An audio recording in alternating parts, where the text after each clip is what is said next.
Hello, everybody. Just wanted to stop in and introduce myself. My name is Adrienne Hall, and I am the Faculty-Led and Events Coordinator at the University of Alabama for the Education Abroad Office. I will kind of be in and out answering any questions you might have, education abroad specific. And I wanted to introduce Tyler Sasser, who's here to present about two different programs that he will be running, one to Italy and one to Japan. So he will kind of go in depth about each one of those programs. I do want to remind everybody that this session will be recorded.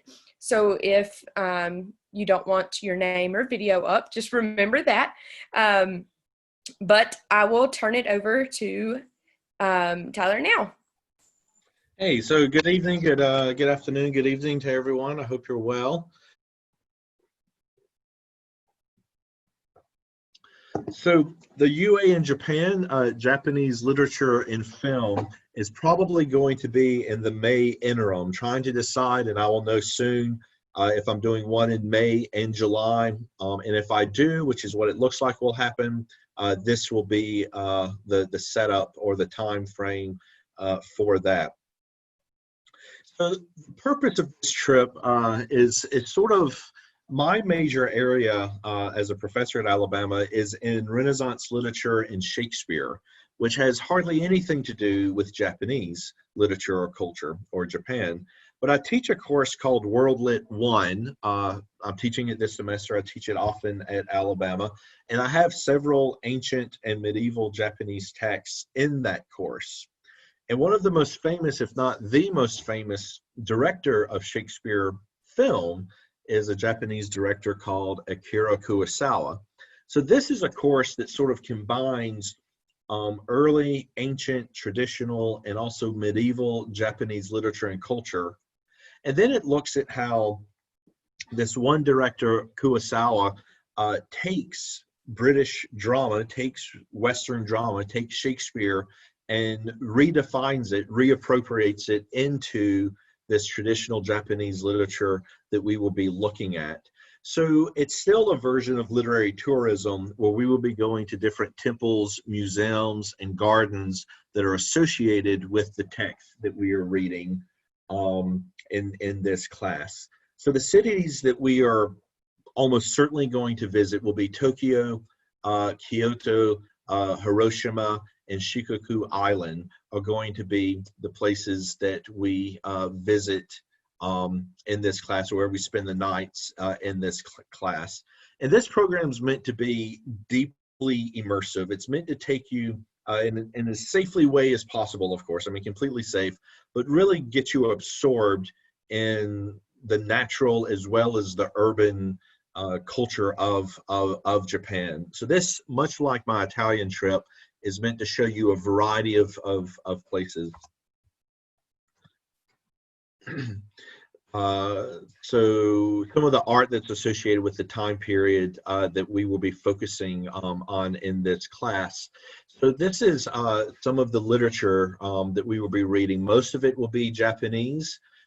So I don't know if any of these are texts that you've heard of, but we're going to be reading a lot of haikus, including The Narrow Road to the Deep North, which is a collection of more or less the first haikus. We're going to read what is essentially considered by many people the first modern novel, even though it's 800, 700 years old. We're going to read a text that's often considered the Japanese Iliad. So, you know, Homer has Iliad and Odyssey. Well, we're going to read what Iliad and Odyssey is to the West, what it is to Greek. We're going to read a version of that, or the idea as it exists in Japanese culture. These are the 3 or 4 films that Kurosawa did. Ran is a version of King Lear. Throne of Blood is a samurai version of Macbeth. And The Bad Sleep Well is a version of Hamlet. And then he also has a film called The Idiot, which is based on the Russian novelist Dostoevsky's The Idiot. So we'll read 3 Shakespeare plays and part of this novel, and then really focus on how Kurosawa takes this Japanese literature and these places that we will be studying and sort of filters this non-Japanese literature into this world is going to be sort of the idea, the focus. That's going to be the thread that kind of ties the class together. So much of the course takes place in Tokyo. We begin and end in Tokyo. And as I said with my other program, all of the places that you have to see, quote unquote, must see, are going to be filtered into the schedule or filtered into the program. And that includes the sort of contemporary urban sort of setting of Tokyo, as well as the natural or the traditional, the religious parts of the city that are famous. And then the second most famous place in Japan that we will visit is Kyoto. And again, the temples, the town, the city squares, the national parks that are just outside the city, all of the things that are you have to see are filtered into the syllabus and are part of our readings and of our schedule. We'll then take a couple of days to Hiroshima. We will see the memorial for the atomic bombings that the U.S. dropped. We will visit these places, visit this city and the memorials and the gardens of Hiroshima. Then, after spending approximately 60 or 70% of the program in an urban setting, in these large, huge towns, these cities, these mega cities of Japan, we're going to see something different. So in the same way that in the Italy trip, I mentioned that we go to Sicily and we spend the last several days of the trip in a town that's just a couple of thousand people. Same thing here, trying to sort of get away from the urban, get away from the Tokyo and Kyoto and visit something that's completely different and have the trip kind of slow down in a lot of ways towards the end. So also a part of the program, in addition to those cities, trying to see a geisha dance, trying to see a sumo wrestling practice is going to be a part of the trip.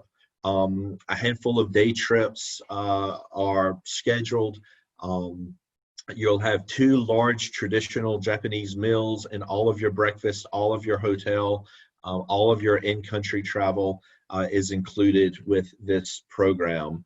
And just to think about, as I mentioned with the other one, like free time, I think I have 5 free days, 5 full days of free time built in that'll be partly study, partly free days. But I mean, if you like Pokemon Go, my goodness, you can spend a whole day sort of with that.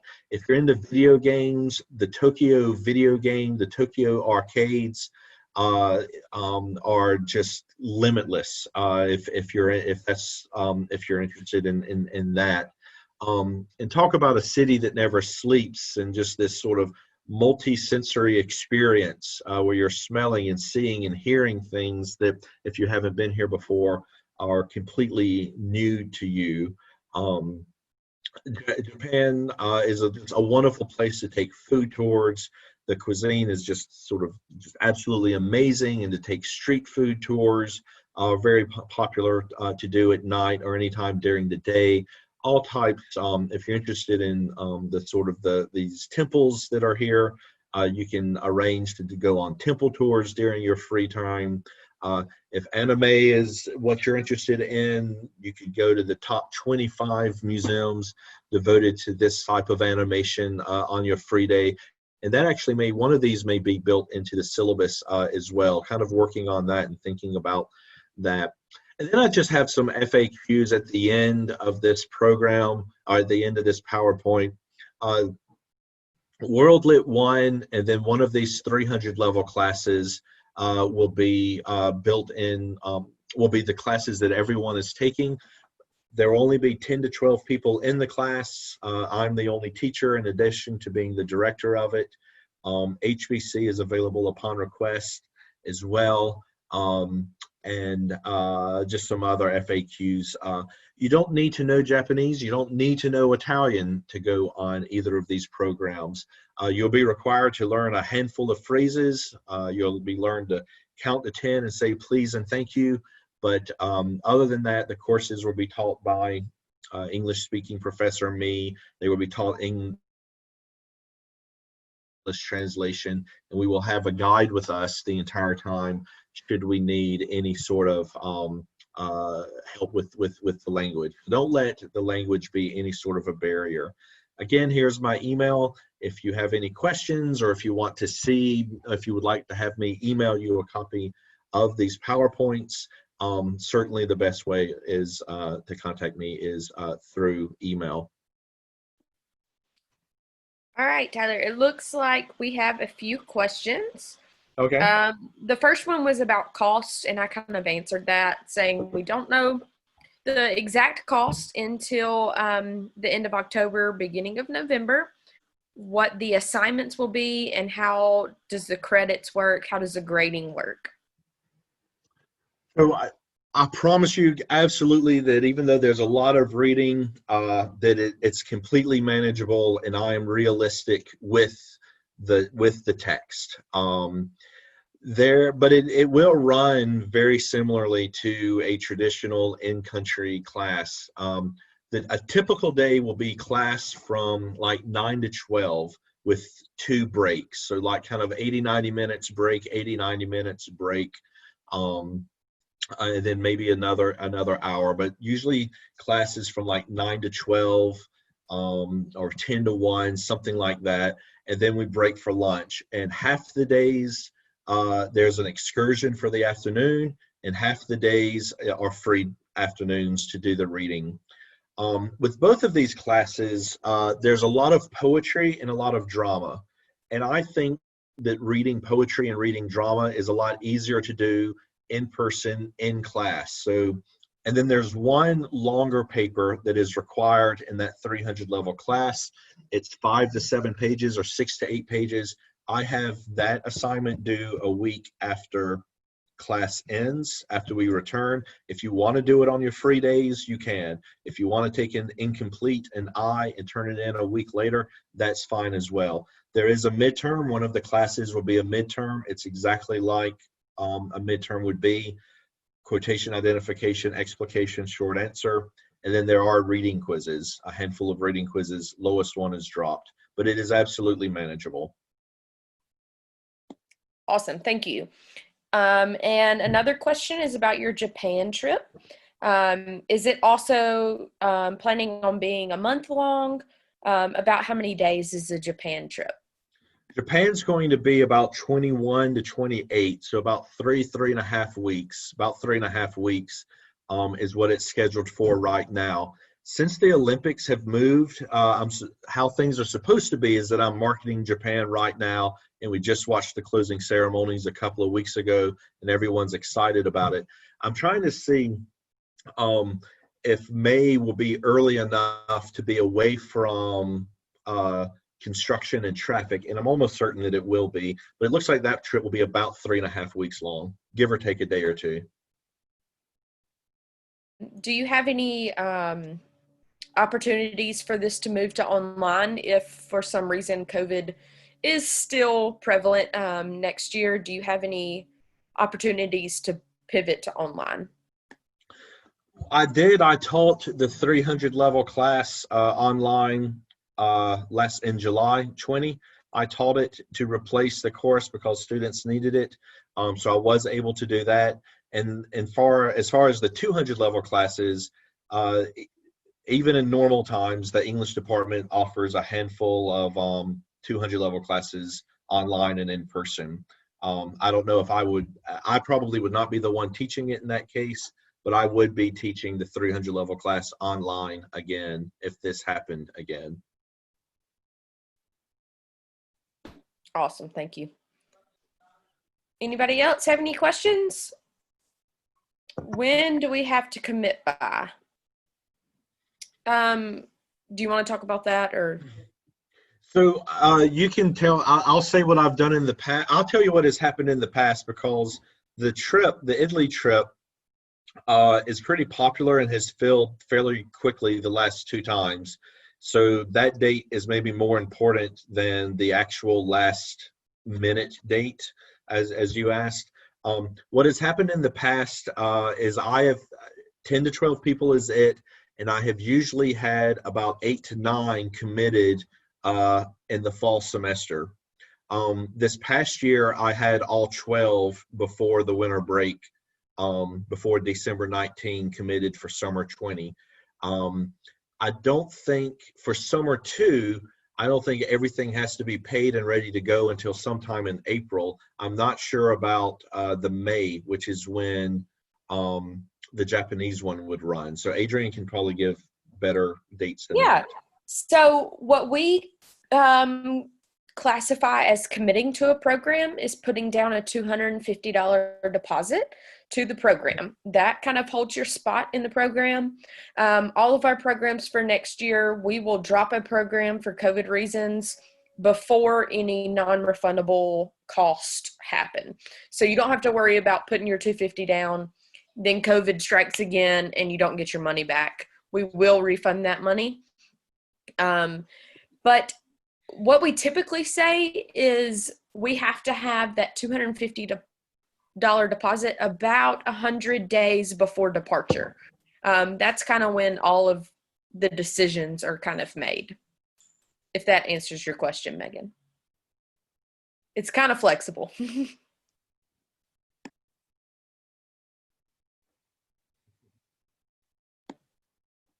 All right, we have time for maybe 1 or 2 more questions. Sorry, when did you say that applications would open up for the Italy trip? So applications, we actually have the general application open right now, and any student can go ahead and apply to the general application. If you go on our website and hit that big magnifying glass and just type in general, you can go ahead and apply to that, and in a drop-down menu, it'll ask you which program you're interested in. And we can go ahead and move you over automatically to the program that you're interested in as soon as it opens. But most applications directly will not be open until mid-November. But we will move all students on the back end, so you don't have to worry about moving yourself or waiting for when that application comes open. You can go ahead and apply to the general app and we will move you. And we'll also give the directors your email information in case they do like a lunch and learn, which we're not sure how those will run this semester, but or if they do an information session or something like that, we will make sure they have your information. Thank you. And if I can add to that, I require an interview as an additional step. It'll say that when you apply. So it is very much first come, first serve, but I also want to meet the people that I'm maybe going to spend a month with somewhere. The interview is not stressful. It's low key. I want to look at you. I want to meet you.